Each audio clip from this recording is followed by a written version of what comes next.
Good afternoon, friends. This is Miss Kiss, your other art teacher at Smalley Elementary.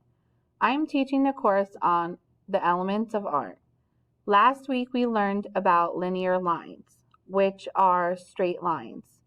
Some examples are horizontal, vertical, diagonal, parallel, perpendicular, broken, thin, and thick. These lines are linear because they follow a straight line or path. The artist that we connected the element of line is the Dutch painter Piaget Mondrian. He used linear lines to create a composition that was appealing to the eye. This week we will be learning about organic lines. Organic lines are curved and irregular. They do not follow a particular path or route. We see organic lines in everyday life. On your screen is a painted landscape. It is full of a variety of organic lines. In the lesson, you will be identifying organic lines in nature.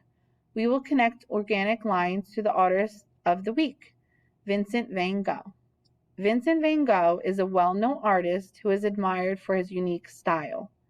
He used vivid colors, strong brushstrokes, and was able to bring imagination into his art. I'm very excited to teach you this lesson. At the end of the class, you will complete a Google assessment. There will be 5 questions that must be answered. I want you to try your best and make sure you turn in your assignment. Everything that we go over in the class will be posted on your Google Classroom. So have a great week, and I'm very excited to teach you about organic lines and the master artist, Vincent van Gogh. Have a great week, and I'll see you next week.